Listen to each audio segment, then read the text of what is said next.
Ladies and gentlemen, we are back with another episode of Group Chat. It is Sunday night. Drum and I are in the studio. We have a special guest. We have our good friend Kevin Gould in the building. We are talking all things D2C. Kevin is the co-founder of Glamnetic, and insert name here, and been in the industry forever. So we're having a deep discussion on what the hell is going on with direct-to-consumer brands.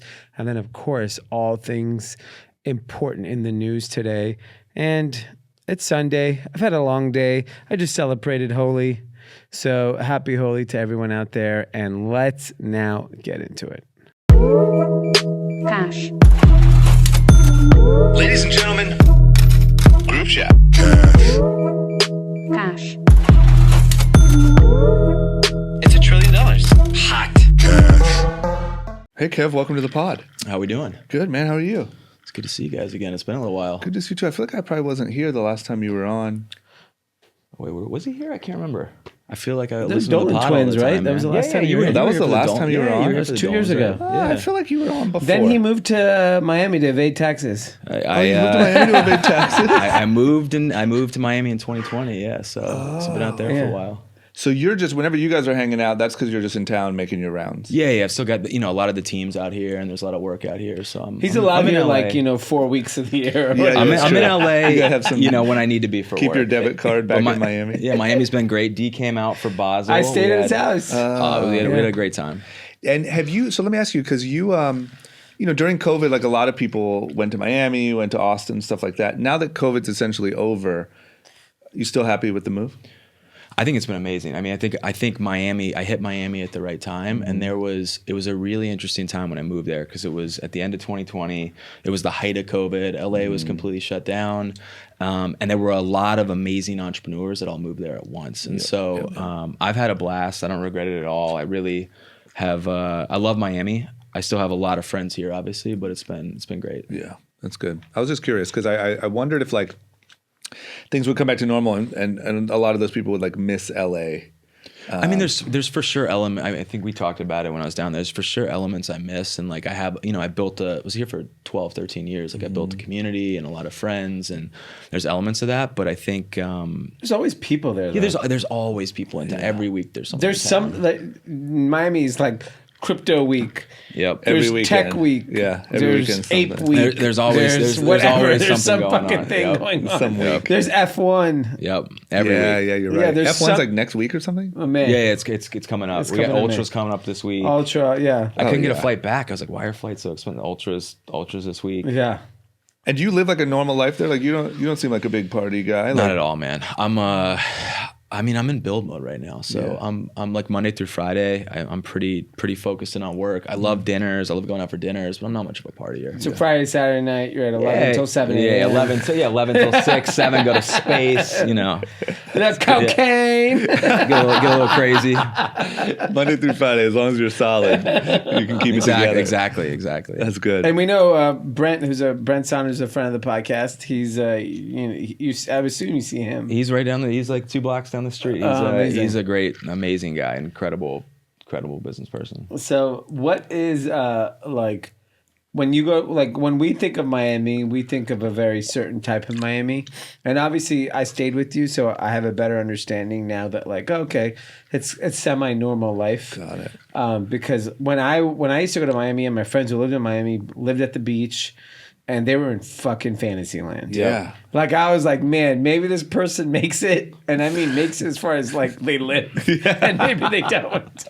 Yeah, I've never seen like normal Miami. Yeah. I only know it as like you like Yeah, gear you go up there to go party. there. But there's a whole different group of people that have moved down there now. Yeah. And there's it's interesting though because there's entrepreneurs that are all in all different paths of entrepreneurships. There's a bunch of crypto people down there, and so it's like this melting pot of really good energy. But I live a pretty normal life, man. I'm pretty. yeah. You like go to the gym and shit? Yeah, go to the gym every morning. But the best part about being in Miami is the team is all on the West Coast. Yeah. So, Too early. you have so much time to think and Yeah. read, and nothing starts getting going until 12 Yeah. and What are you on the reading? East Coast.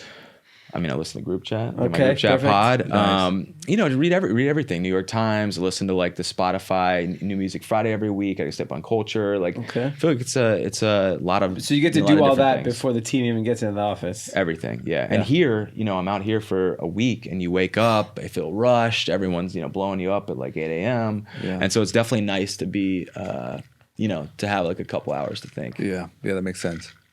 So what are you working on? Yeah. So, I mean, maybe I'll kind of back up and give like a refresher. So, have a holding company called Combo Ventures. Combo's taken a few different iterations over the years, but the last 3 or 4 years, co-founded a couple different brands. One is Glamedic. Yep. Started as a lash brand. We have Press on Nails. It's started D2C. We're in Ulta and Sephora. The other is a women's hair brand called Insert Name Here. And then I have some wigs. Yeah, Really? he's D-Rocks on That's every what you once do in on a the while. weekends? Yeah. Monday through He's Friday. got it. He's Monday got through it. Friday, I'm a man. Saturday, Sunday. He's got it. He's I'm got Mom. I'm Mr. Mom. Mrs. Doubtfire over here. There you go. I should be Mrs. Doubtfire for Halloween. You really should. You put some Glamnetic lashes in. Oh my I'll God. hook it up, man. Yeah. We'll get the nails. It'll be good.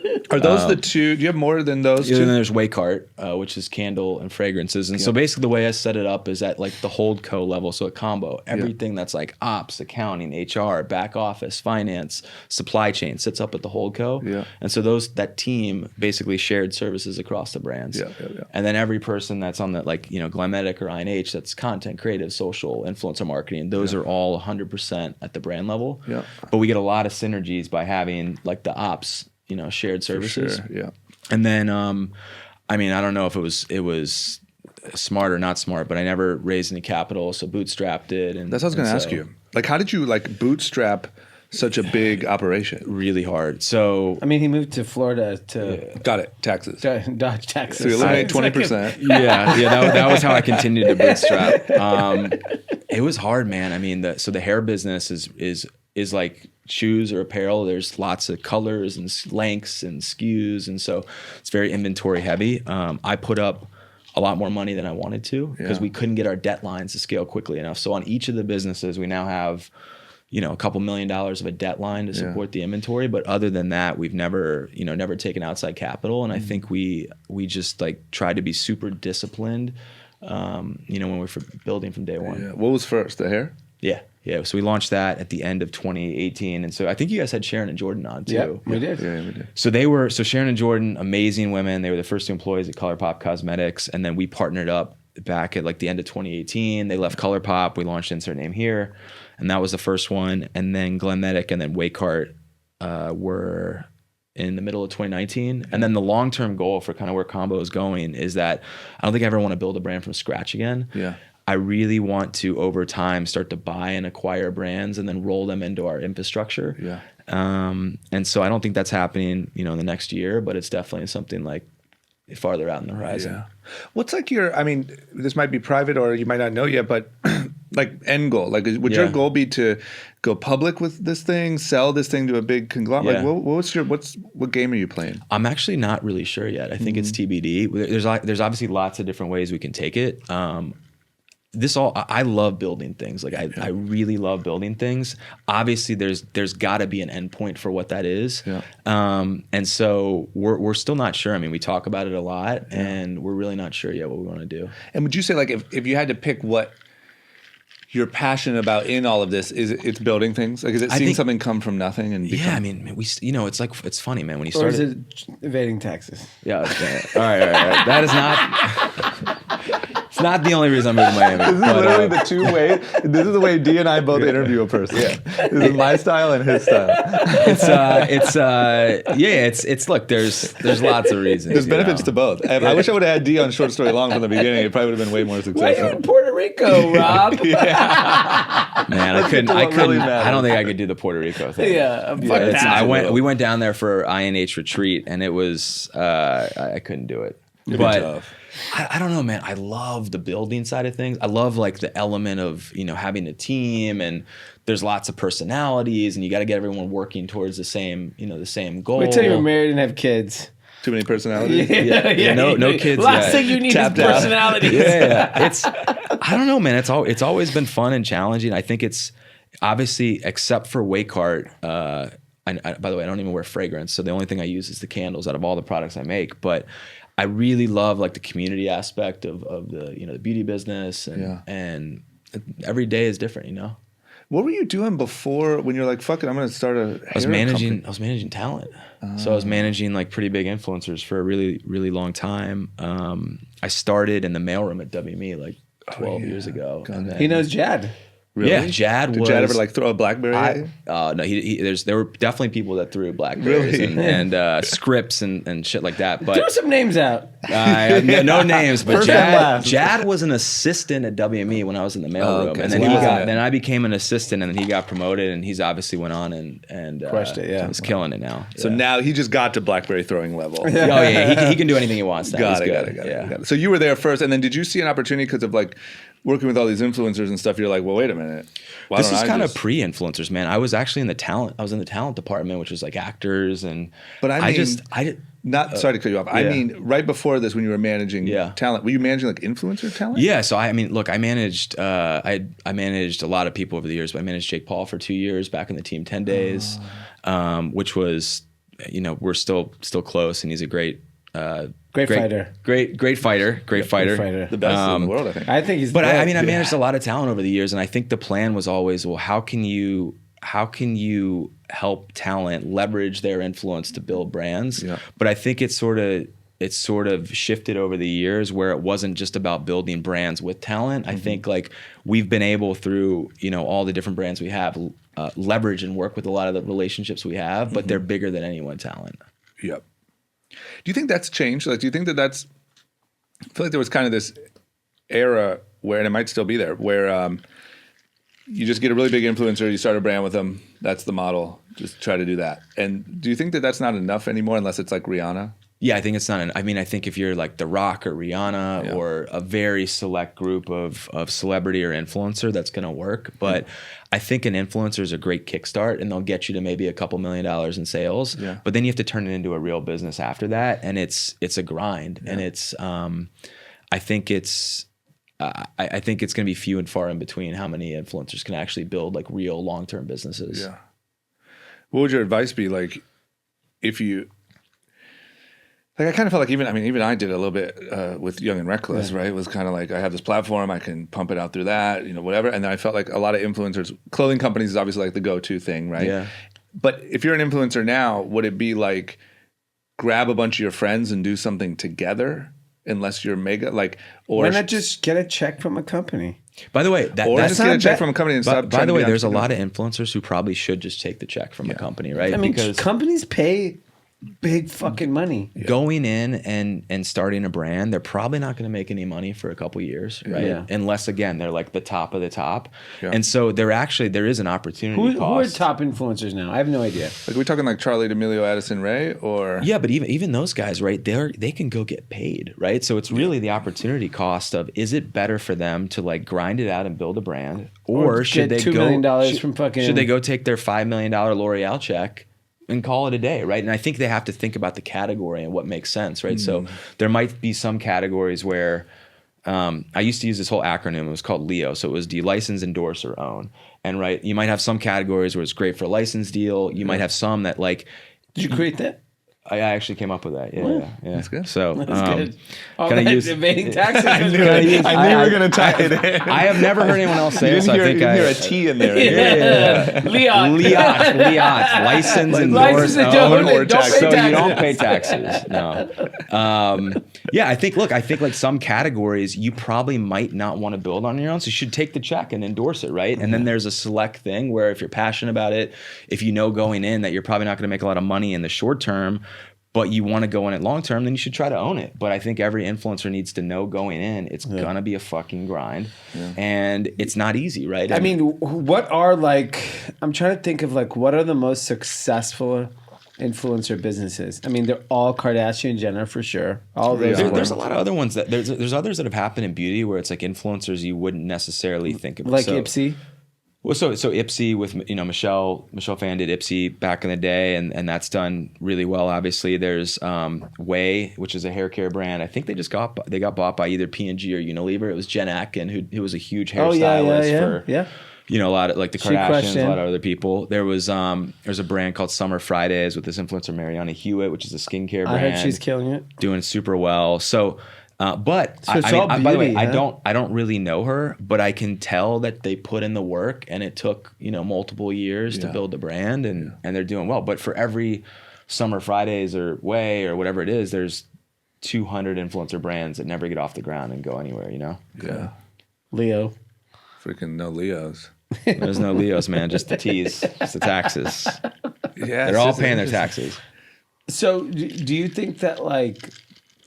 The minute like someone gets like 60,000 followers in any platform, they are launching a brand. That is what I hope not, but they are though. That's just what they're doing. Yeah. I don't know anyone. Every single person that gets a little bit of following is like, yo, I have a crazy following. I'm gonna go build my merch. I'm gonna go build my this. And the reality is and I we all speak to all these people and they'll always ask for advice. And I'm just like, you could have the most crazy following, but doesn't mean you could sell anything. Yeah. And to be fair, like if you look at like Beyonce versus Rihanna, Rihanna has like $2 billion businesses. Yeah. It's pretty incredible. Yeah. Beyonce has zero. Yeah. And Beyonce is one of the biggest stars ever. Yeah, that's ever. a good comparison. Yeah, it's just like why does Rihanna? Why? Because Rihanna is a very different figure. And by the way, Rihanna, I don't think Rihanna's put out an album like when. I don't think she's putting out anything ever again. Yeah, she's chilling. Rihanna's gonna do like a greatest hits tour in 15 years because her kid's older and she's just like, I want to travel the world. I don't think she's doing any Vegas residency anytime soon. No, she's not doing shit. She's kicking it. She's gonna have a Savage Fenty IPO. Yep. She's gonna have the cosmetics IPO. Yeah. She's just gonna like go to fashion shows and be an icon. Yep. Be an icon. I think she just loves that. I mean, I would argue I don't know if any other woman is going to be more successful than Rihanna in the world ever. Well, yeah, I mean, she might be worth $5 billion, $10 I don't know, billion. man. Skims is doing pretty well too. I saw the swimwear launch. It looked pretty hot. Yeah. That little event in Miami, you missed out on that, bro. I know. I missed. They are cranking out categories. By the way, Skeet was with Disick on just hanging out Saturday night. Part of the fam. Yeah. Come on in. Yeah. Come on in, Skeet. It's all them against Kanye. Is Kanye back on Instagram? Doesn't look like it. Okay, I didn't hear. I haven't seen any posts. Okay. Oh, he got the ban, right? He got the ban. Does anyone know, Kev? Do you know by any chance how Prime is doing? The Logan Paul thing? I heard it was doing well. It's like his Gatorade. It's like new Gatorade. Logan's new Logan and KSI partnered up. They did like the a boxer, Gatorade. the boxing guy. Yeah. So they're the ones who fought each other. They fought. They made up. Came Unity. together. Yep. Unity. UK, US. I think it's doing pretty well, man. I mean, obviously, it really comes down to everything long term. But from a business perspective, Jake and Logan were always incredibly hard workers. Yeah. And is it an energy drink or a Gatorade? it's like a Gatorade. It's literally like an electrolyte. Yeah. Like low sugar. Low sugar. Okay. Yeah. It just seems to me like that's. I was trying to think in my head, why do people make that common error? And I think that it's because it looks so much cooler. Like the idea of being a boss and owning your own thing, and you see influencers that do it, and a few of them make a lot of money. A lot of them pretend to make a lot of money. And I think that it's like, I'm my own boss. I don't endorse your product. And it just, I think if you don't know and you don't have the experience, it feels like you make way more money. It feels like you get to boss people around. You get to be really cool. And I think it can lead you down a bad road. Bad road. I mean, I think from the outside looking in, that's right. I think if someone looked at everyone else starting these brands, it looks incredibly sexy and fun. I mean, we talk about how much of a grind running a company is and a brand, and it's miserable. It's tough, man. I think people tune that out. Yeah, it's really tough, and I think they don't realize that until they're in it for a year, and then it ultimately goes under because they just didn't want to put in the work. Yeah. What are things you're seeing right now? So like we talk quite often, so we're always kind of bitching about what's happening, and I think the thing that like we are I mean, we're all on the same page on is like starting a direct-to-consumer brand today is like way fucking harder than it was like 5 years ago. 5 years ago, you launched a brand, you get the Facebook arbitrage, boom, boom, boom, you're doing $1 million. Next thing you know, you're doing $3 million. And next thing you know it, like you're 30 under 30. You're in Miami. You're in Miami. And like the reality is now it's like all of these businesses are, I mean, look, there are businesses that are still doing really, really well and thriving, but the iOS update from last year, the supply chain disruptions, the lack of stimulus, I can give you the list of things why, but businesses change. And like, what's your belief? Like, do you think like starting a brand right now is suicide?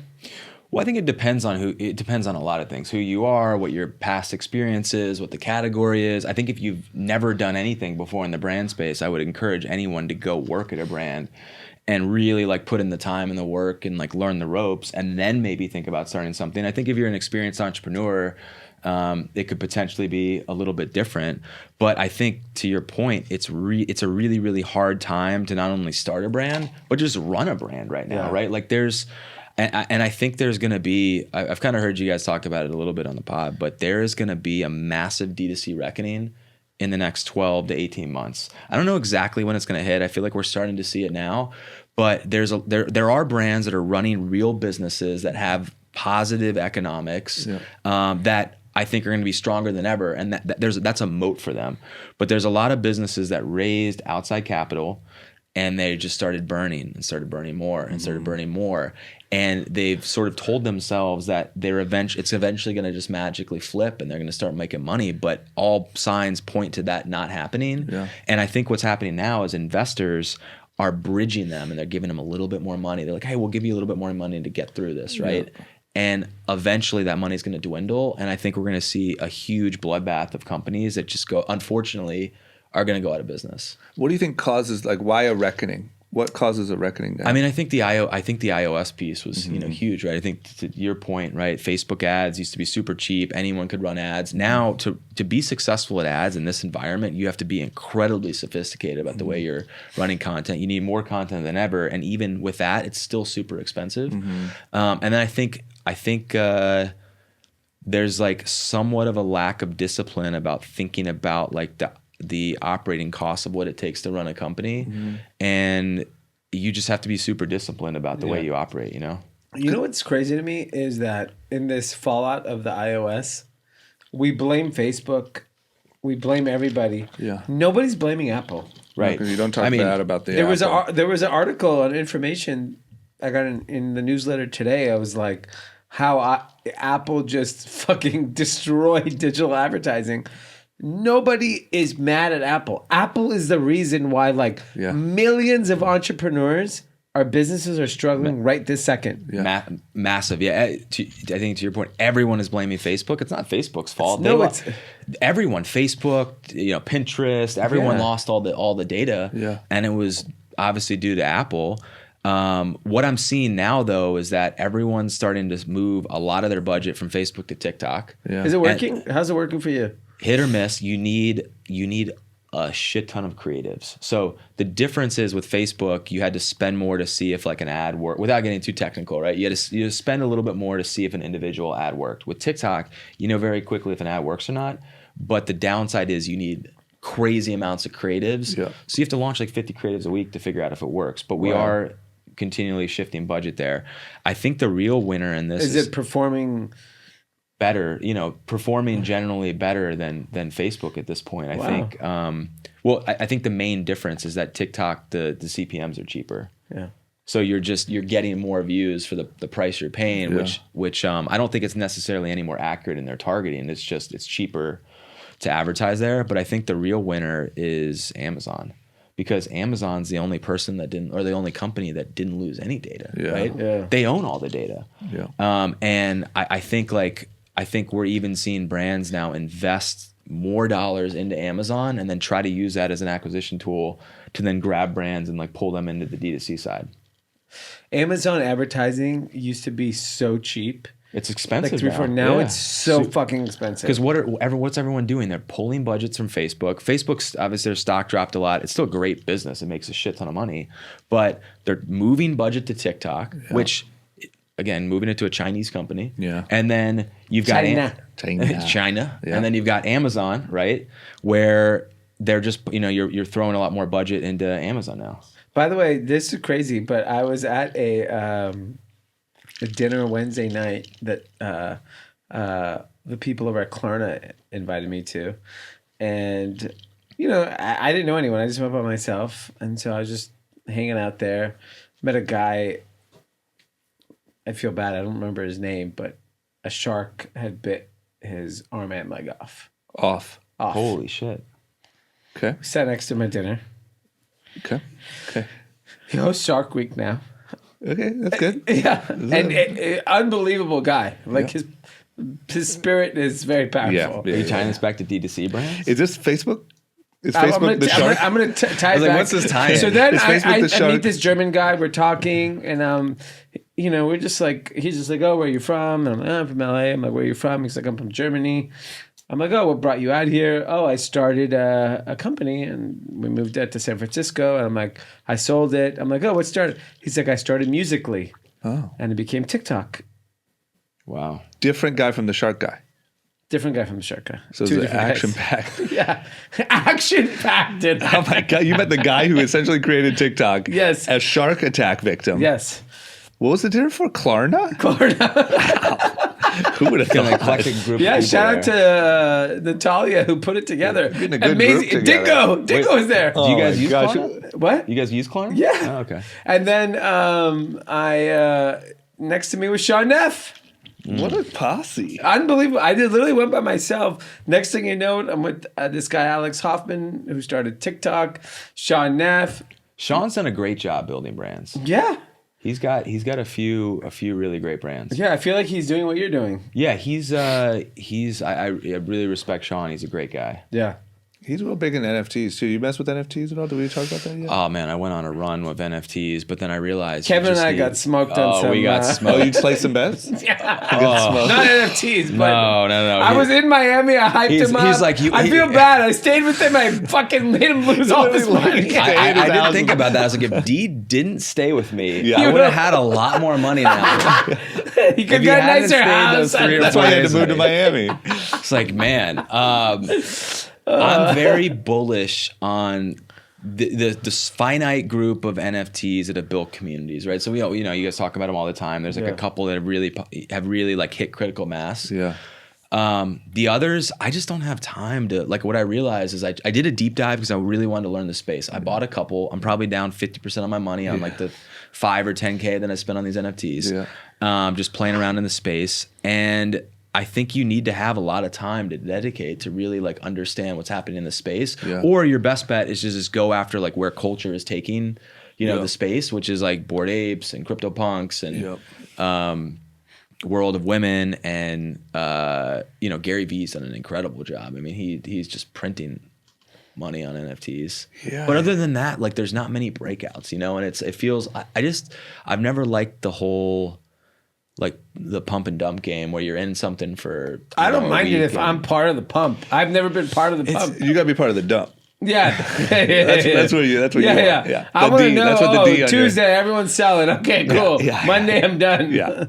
Give me the heads up when we got to get out. Yeah, I have never been part of that. I want to be D part clearly didn't give me the heads up on this thing we bought because don't worry, mine went to zero. We're still holding. We're still holding. Yeah, it just, I don't know, like it seems like that was something that got like super carried away really quickly and like, all right, everyone's getting rich, this is where it's happening, buy it all up, and then there's a few that have held value and a lot that have just got smoked. I remember I got a tutorial from this really smart guy. He's like probably 22 or 23. And he's like, all right, these are the ones I hold long term. I was like, what's long term? He's like, a week. Yeah. I was like, so wait, what's short term? He's like 24 to 36 hours. I was like, fuck. I was like, this is crazy, man. I feel like you just have to have the time to sit all day on Discord. Exactly. Yeah. Got it. That's amazing. What so now that you kind of are, what are you, like 5-6 years into building brands, given what you know now, do you feel that there is a clear pathway to an exit, or do you feel that these are cash flow businesses? Like, how are you operating them? Yeah, I think we're operating to grow, but we're also operating to run it as a real business, right? So the goal is to not lose money as a business. I think in this environment now, I think if you're Glamedics Glametic is 2.5 years old. That's crazy. INH is 3.5 years old. WeCrashed 2.5 years old. So we're still really early businesses, and both INH and Glametic got to pretty well into the 8 figures in revenue very quickly. And so if you grow that quick, you're not necessarily optimizing for profit. But we want to continue to grow the business, think smart about just the way that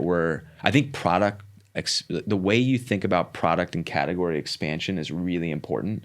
And so making sure we're being thoughtful about that and like making sure it makes sense for the audience. And then retail. Let me ask you a question on that, because my one challenge with that is I used to think like that too. And then I look at a business like Shein, they're doing everything. They're going to sell fucking snacks. They're going to sell anything. They don't give a shit. They're selling candles. They're selling clothes. They're selling couches. And I think the customer, if they like your brand, they like your experience, why not do everything? I think that's a fair point. I mean, I think you have a limited so you have a limited amount of dollars that you can put different places, right? So I think if you want to build so Glametic, as an example, Glametic started as lashes. A year and a half ago, we launched press-on nails. That was a slow build, right? But we really focused on the category and pushed it through influencers, pushed it through ads, pushed it through content, got it into retail. So we have end caps and Ulta now on nails, and we built that into an Amazon, and we built that into a large category. But I think if we would have went wide and had 10 different categories, at least when it comes to beauty, we would have not done any of them well and would have not been known for any of them. So right? my thought on that is that your competitors may just raise a shitload of money and do all of it at once, because when I saw it with Shein in the last 2 years, the fact that they just launched every fucking category. When I saw them doing home goods, I was like, oh Yeah. People are going to be buying snacks from them. But is that like a crazy amount of money to spend and also price point game that they're playing? Yes, I think they're playing a very different game than everybody else. But no matter what you sell on Earth, when a company like them that might be doing 20 billion plus this year, we're all competing with them. Yeah. You know? By the way, I think they're an anomaly, right? And but if they go to 20 to 50, they were all like for sure. But I feel like if you had the money, if you raised a shit ton of money and just burnt it trying to figure out all these different categories. I just don't Glametic snacks. I don't want to get into the same, man. Gumnetic. It's just magnetic gum. Yeah. It lasts forever. There we go. New category. Right, but isn't that it's just a totally different game, right? Like you'd have to play that game. You know what's funny, man? I just don't like that. I want to build a real business. I don't know if that's funny. I don't know if it's the right thing to do, by the way. I think it's actually, I think maybe we should just go raise a shit ton of money. But for me, what's personally fulfilling is actually building a real business. And when I look at a lot of these companies that have went public and they're losing $120 million a year on 300 or 400 million in sales, I don't think they're ever going to be able to flip it and make it a real business. But they got out. But that's the point. I know, but that's not all that matters is what your end goal is. Yeah. That's all that matters. Yeah, but if your end goal is my kids are going to be so happy about my EBITDA margin when they're 18, when they graduate, and you know what, my fucking dad's EBITDA margin, or is it my dad's a billionaire and who gives a Let's fuck? go on my dad's boat, bitch. By the way, I don't want Sancho Pay. I don't want to make it sound like I'm running a nonprofit, because that's not the case, right? UNICEF. We're not. This is not pro bono services, but for me, I love building a real business, and we've obviously had offers to go, tons of capital and really put a lot of capital in the business. But I think you only do that if there's an actual business use, if there's a real reason to raise a lot of capital. So I used to always agree with that notion, and the problem is that when you get more people at the party, everyone It's a wants hype- the it's a party to hype- yeah, it's a continue, hype, right? yeah. And I don't know. Have you guys watched WeCrashed yet? I'm need to starting watch it it. tonight. Okay, so I watched the first There was a episode. lot of people at that party. I've watched the first episode last night. First of all, incomparable to Super Pumped. Thank God. First of all, like Jared Leto, The Israeli accent is incredible. incredible. So like Jared Leto, I had never known that he was in anything. At all. Anything. Like I knew he was very famous. He's huge. He's like, I know he's A-list, Yeah. but I'd never seen anything Jared Leto's ever done. Got it. Like if you told me what is Jared Leto known He always for? had those like indie, Well, that makes random sense. indie movies, right? Yeah, like the fact that you said it that way, you've never seen anything he's in, makes total No, sense. but I feel know like he's Jared in Leto. I know Jared Leto is like Brad Pitt, like A-list. he's A-list, but he's in all the movies that you would never watch. Yeah, like what was he in, like Fight Club? Was he? No. No. I don't think so. But Brad Pitt was. Okay. He's in like Ed Norton and Brad superhero-y Pitt. things Okay. and like Jared indie Leto's things. not in and- Fight Club. I thought he was in Fight Club. No, Jordan's looking it that's up. Brad Pitt. Yeah, please look it up. I mean, is he like a side character? No, it's Brad Pitt and the other guy. Yeah. I remember forget that those guy's two name. guys. Okay, so I have no idea who he is. But I see him out in LA. I know he's fucking A-list. Yeah. That show is so incredible. I'm so excited. Anne Tonight's Hathaway is his wife. Incredible. I should watch that one and not the Uber one. Yes. the Uber one Okay. sucks so bad. Did you watch that? I sent that Adam Newman interview to you. Yes. That was a fascinating Incredible. interview. Incredible. Did you Now just watch that the doc? There's a really good doc too. Yeah, the doc is incredible too. But this show, the thing that I took away from it that is so like part of real life is that you as a founder have to basically sell a story and a belief, Yeah. and your investors are part of that story. And if everyone is in on the party, Yeah. it helps your cause. Yeah. And that's ultimately what happened with Adam Newman, Elizabeth Holmes. I would Travis say in a way Kelce. Uber. Yeah, I was gonna say in a way Uber too. I think Everything. there's, Even though they all right, got him out, but like they still did that. Yeah. I feel like all your points are fair. I feel like there's a time and a place to raise money. So look at Michael Rubin, right? He's raising lots of capital these last few years, but he built Fanatics in a very disciplined way until it was like go time and it was raise. But he's got a real business to back it up, right? So I mean I understand. I get the it. hype. Yeah, I hear you the can hype. find there's plenty of examples of real businesses, real Yeah. stories, real everything.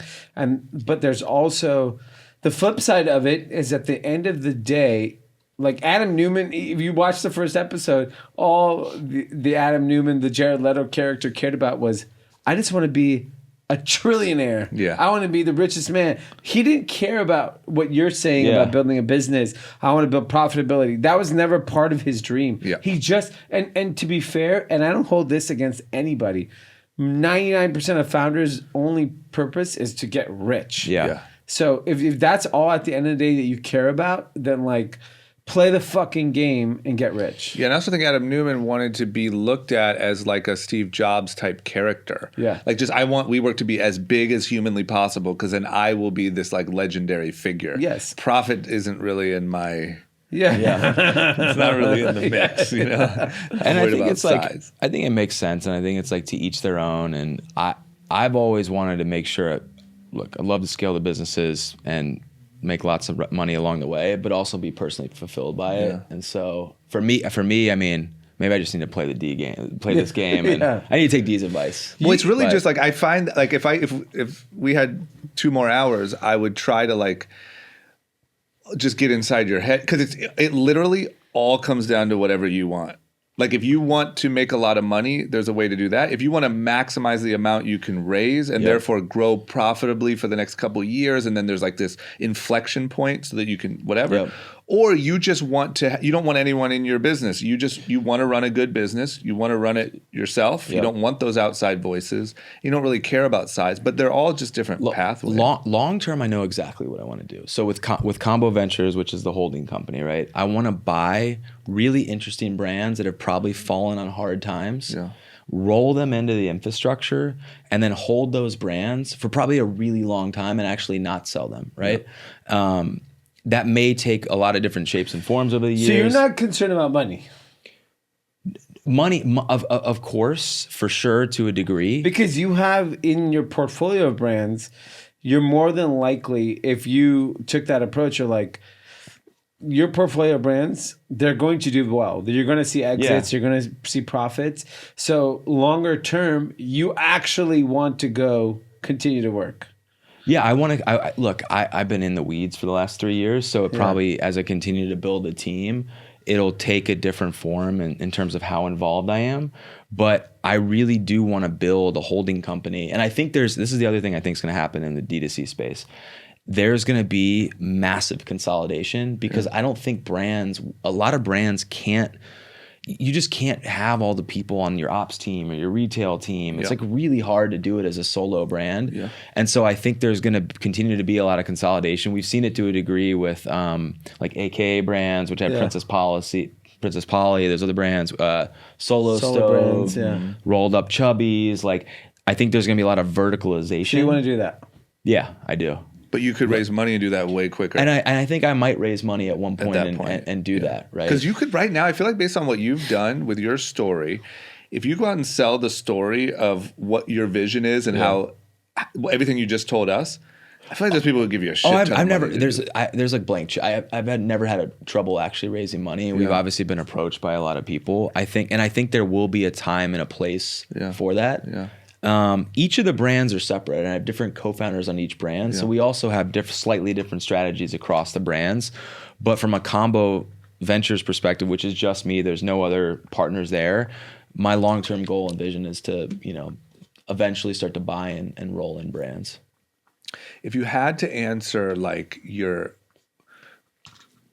goal financially for your life, is there a number? Or does it not? Does loving what you do come first, and the result of that is fine? I mean, look, I think like a number is maybe a benchmark for success, but it's not the reason I do things. You need a wife and kids. You'll have that fucking number real quick. Exactly. I never had a number, and now I'm like, I just need this much, and I don't give a fuck. What's your number? I mean, here's a number. The number is, kids in private school, get to vacation. And not have to work, meaning you can do all that. Your money can afford you for that. You don't have to work. You choose to work. Yeah, exactly. Where I don't know what that I haven't done the math on what that number is. Yeah. But there's a number there. Yeah, there is. That gives my life perfect, like tranquility that it would just be amazing. The problem is that, you live in Miami around a very wealthy group of people. We live in LA around a wealthy group of people. That number is fucking high. Yeah. Unfortunately, it's not $1 million. No, it's not. It's substantially more. And I think that's the real challenge is that like before I got married and had kids, I was like, I genuinely do, like you do, love what I did. And I didn't care. I was like, if we had some good years, we had bad years, I didn't care. Now I'm like, these fucking, like, and the thing is I don't want to say that they're expensive. These kids are expensive. Is that I want the best for them. Yeah. And that is expensive. Yeah, that's fair. And so when you want the best for your family and you want to live this certain lifestyle and you want to just keep things going as they are, that unfortunately, in the cities we live in, that's very, very expensive.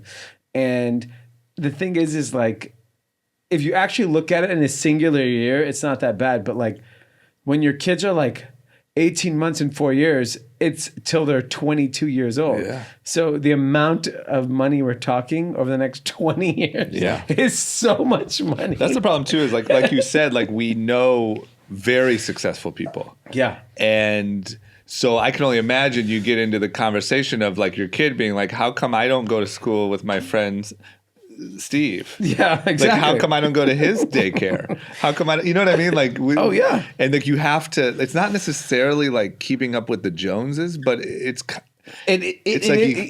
a constant discussion in our household, and my wife would fucking kill me for even talking about this stuff. But it's reality. It's like we live in a community, and people are of a certain, financial status, and I don't think my wife and I are anybody that like care about material things or whatever, but like we want the best for our children. And if you live in LA and in our little bubble, what best for your children, you couldn't imagine how much that costs. Yeah. Best is a tough word. Best is Because if you mean best, your number's $1 billion. Yeah, and that's the problem. Is that like, if I would never share this, but like the people that are in our preschool, and then who are going to go to elementary school, this is it. Yeah. This is top of humanity. Yeah. This is not top of LA. Yeah. Top of humanity, and like that's the problem with that number. Is that like now I'm like fuck. It's like it's all about money. Yeah. And I was never like that. And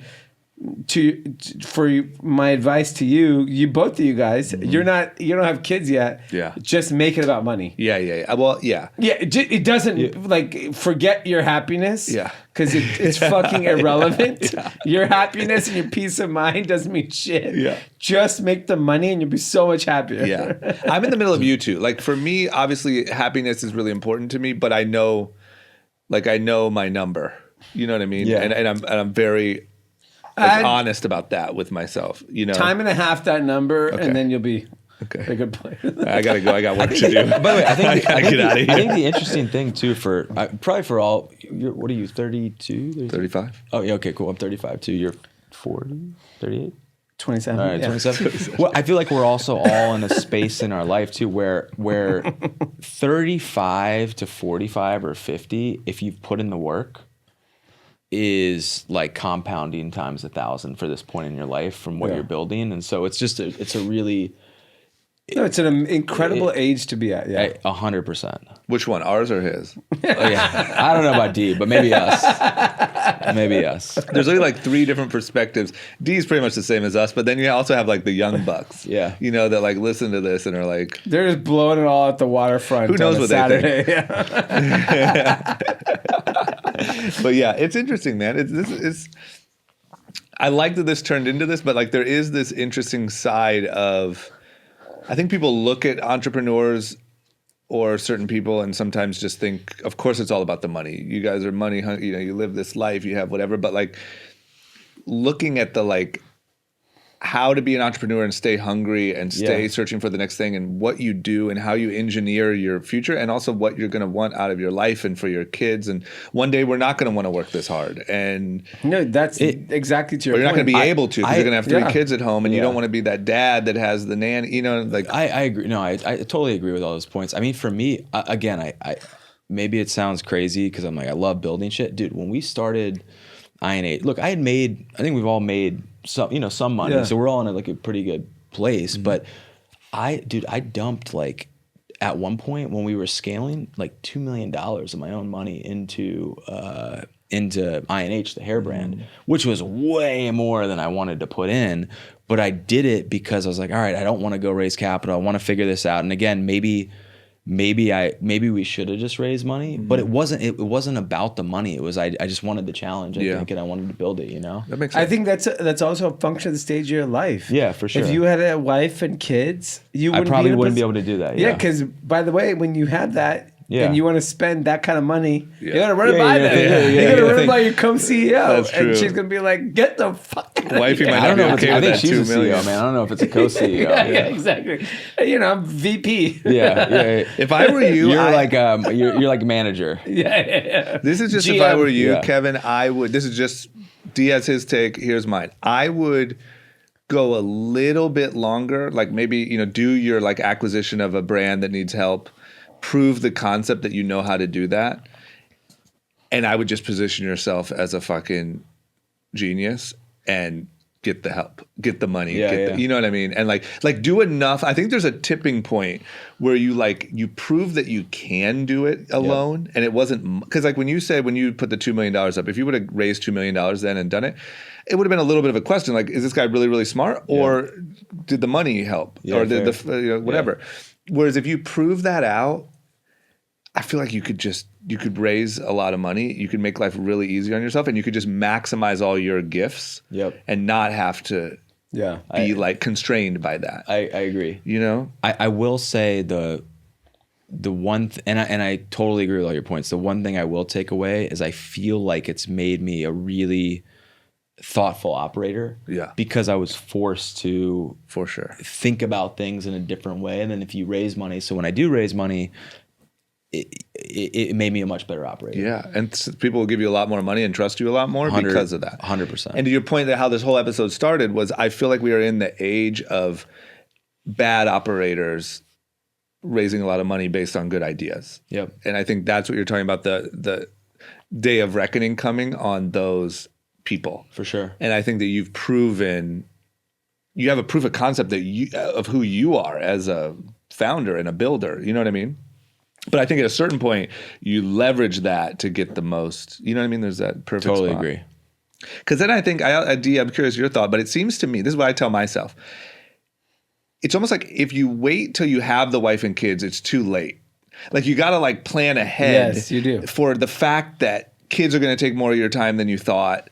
Wife is going to have, her thoughts on things, like as opposed to, like you almost start early in anticipation for one day having that. Yep. That's the advice I would give to people that like I didn't realize in my decision-making process. Yeah. I was still operating like, oh, I'm this entrepreneur that loves fucking working and blah, blah, blah. Yeah. But that's not reality once you have wife and kids. And unfortunately, I was never told that. Maybe I was and I just didn't listen. Yeah. I'm sure I was told that. And I doubt think, you were, though, to be honest. I think this is the type of conversation that a lot of people don't have. Yeah, I agree. And I think it's just now that you have children and you have this and you have that and you're just like, fuck, I wish I had just done this 2 years earlier. Yeah. And it's such simple things that could change the trajectory of your life and make your life easier, not harder, because that does make a big difference in like how you operate. Because like once you're married with kids, it's like your daily priorities just shift. Yeah. Like you're trying to keep these fucking kids alive. Like that's all that matters. It's not your business. Your business is a very big priority, but like I would say that most parents, I would say 90% of parents are just focused on their children. And there's like the 10% where it's like wake up and just fucking leave and like, whatever. Totally. Like I got a wife, I got a nanny, I don't give a fuck what happens. Totally. I'm sure there's plenty of people like that, but most people are like, I got to keep these kids happy and I want to engage with them and whatever. And I think you don't know that till it happens, but if you make the right decisions as a founder, your life is, That's where I got lucky. I got lucky by having older friends like you and my cousin. And like I got to see people go through it like long before I did and just kind of notice, oh, I like that, or oh, that would be tough, or that, Now, I mean, there's certain things that I wish I had done right before marriage and children. I was like, I had the lane. I could have just done it and made my life easier. Bitcoin. Yeah, all of that, all of that shit. But like, it's like, fuck, I didn't do that, and now my life's 10 times harder. Yeah. Like That's I'm reality. still, and I enjoy the work, and I enjoy what I do, but like, the time is so precious now. Yeah. Fair. Okay, Kev, time to find investors. Yeah, man. Find investors, find a wife, move the fuck on. Let's go. Get out of Miami. Pay some taxes. Going to Puerto Rico. What else? Is there anything we missed? I mean, I think the big news is, Wendy's has, overtaken Burger King as the number 2 breakfast in America. Wendy's? And I don't know anyone that's had Wendy's breakfast. That was like my high school. That was my high school like lunch. But also, what the fuck was Burger King doing to be a number 2 anyway? Up until and by this the point? way, Burger King breakfast, growing up for me, I did not go to McDonald's. You went to Burger King? I had a croissant with no meat, egg and cheese croissant and their little hash browns, tater You tots. were a pig when you were young. Huh? Oh yeah. Just eating crushed up Oreos and fucking croissant witches? Well, to be fair, my all-time day would be Burger King breakfast with the croissantovich and whatever tater tots. Okay. Whatever lunch, interesting lunch my mom would make me, and then afterwards, after tennis practice, was Taco Bell, which was a tostada, God. bean and cheese burrito, nachos bel grande with no meat. This is in the same day. Same day. And then Dairy Queen, Oreo. Wow. And that's 4:30. Were you fat when you were young? I was fat till I was probably 13. Because you played a lot of sports and stuff. I right? played a lot. So the amount of sports I played, it's unbelievable how much sports you have to play. You just to burned not like be 5,000 calories a day. Basically, my school ended at like 1:30, and then I had tennis practice. I had this practice, that practice. So I played sports for 4 hours, and then I ate for 4 hours. You just balanced it. I'm looking at Wendy's breakfast right now. It looks disgusting. It looks kind of good. Man, Compared I to had Burger no King? clue their breakfast business was that big. Well, I don't It's know. huge. It's number 2 breakfast in America. Did you see what happened with Burger King in the Russia? Yeah, thing? they're not They're not backing refusing it. to leave. Yeah. Why is that? Because McDonald's pulled out, right? Because McDonald's owned 80% of like the Corporate owned. the They're corporate not owned franchised. franchises. Okay. The Burger Kings in Russia were minority owned by the U.S. So that the Burger Kings over in Russia were like, we're not pulling out, so they're staying open. Damn. Yeah, It's funny that wouldn't be in like yeah. an agreement. You would think. Like in case your Yeah. dictator leader takes over nearby countries. What's in the Wendy's breakfast? Talk about it. I mean, this is like, look at this like chicken, like biscuit thing and some sausage, egg, and cheese. Wow. The little potatoes. In the sandwich or no? No, just a little side of taters. And then, I mean, I don't know what Burger King looks like, but they have croissants, Yeah. They have all sorts of different croissants. croissants. little biscuits. Classics. Okay. I mean, that looks like just a cheeseburger with fucking an egg Not on it. bad. Side, look at these biscuits and gravy. I mean, Wendy's changed their breakfast to all day. That Is that how they got the number 2 spot? yeah. They grew their breakfast business by 25%. 8% of Wendy's U.S. sales now account for breakfast accounts for their total sales. I'm into it. I might get it on the way home just to like do some journalism. There is a Wendy's near you. Yeah, there is. Yeah, I want to do a Wendy's. I mean, Burger King breakfast is phenomenal. I can't believe that. I'm gonna look that up too. While we're talking. I would argue that Burger King breakfast is 2x better than McDonald's breakfast. Whoa. Better than McDonald's. McDonald's breakfast is disgusting. I feel like you could get deported for that.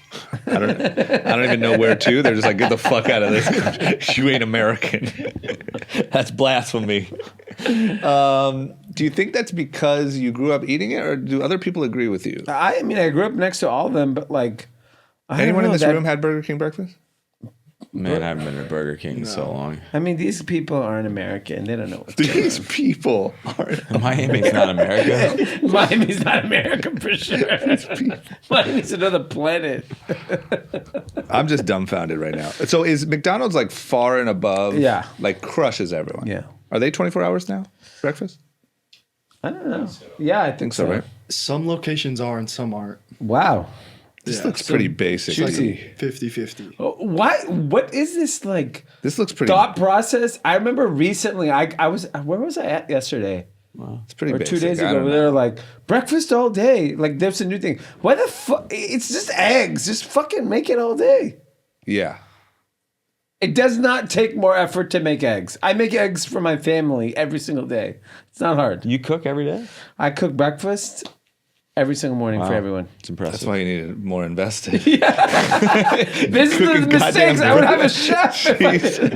we when he stayed in Miami, we Postmated every day to my house. I know. I mean, Well, that's the what's old funny days. is that in Miami, before I even left whatever party we were going, I'd already Postmated Taco Bell. It was already at the house. It's Taco already- Bell was D. at the front door. That's the D I know. I don't know this cooked breakfast for And the what's whole funny family. is D. in the morning, my wife's like, well, you had a late night. I was like, what are you talking about? She's I was had like, her how do Postmates? you know what time I came home? Yeah.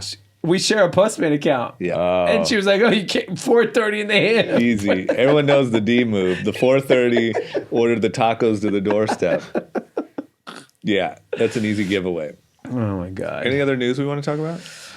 I think that's it. I mean, that was pretty solid. Yeah. I feel like we really did a good blend of like.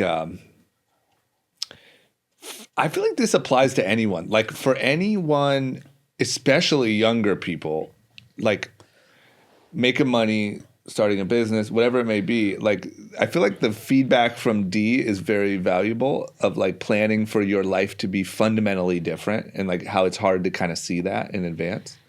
And then Kev, obviously you shared a lot of great things on like I wanted to pick. I hadn't been able to really bounce the thought off of anyone recently about how much it seems like the influencer game is changing, and that the one man, one woman brand isn't nearly as easy as For sure. it once was. It was never easy, but it was like the model.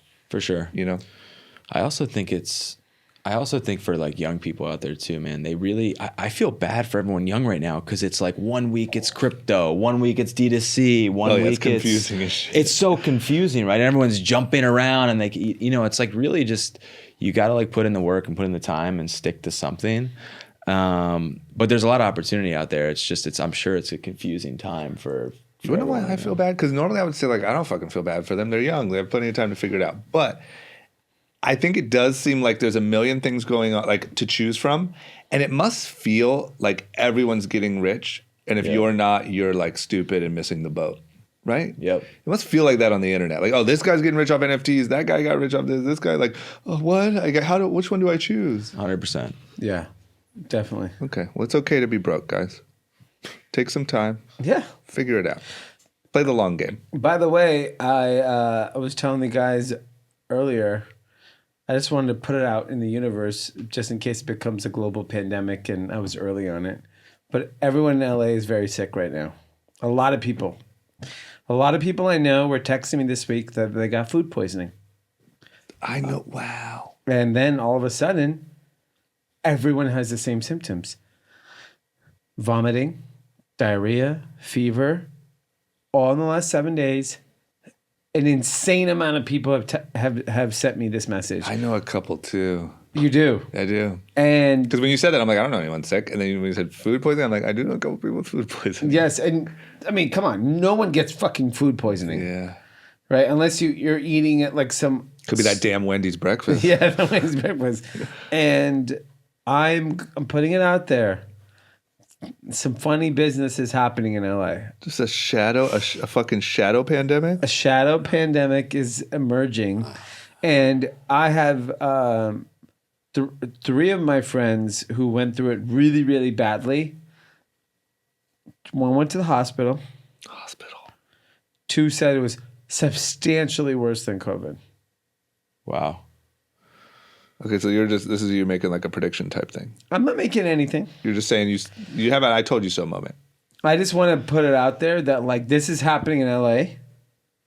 It might just be a stomach bug in the city. Let us know if it's happening where you guys are, our listeners. We're good in Miami. Yeah. Well, yeah. I mean, you guys just are kill it with fucking tequila. yeah. Nothing can survive. Nothing that cocaine can't kill.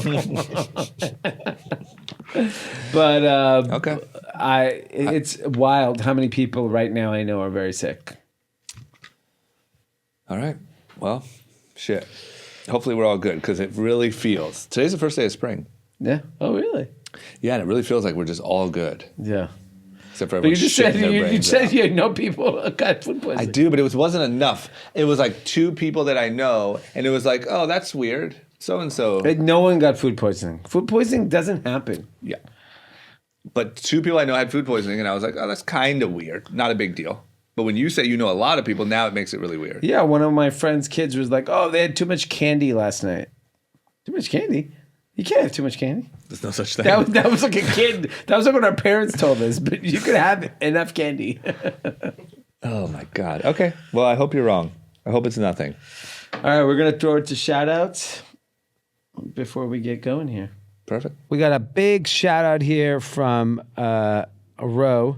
I wanted to give a big shout-out to his wife, also a longtime listener. And she just ran the New York City United Half Marathon. She is the mom of two. Wife, CEO of the house, holds down the fort with both kids, wakes up at 4:30 in the morning to get her runs in.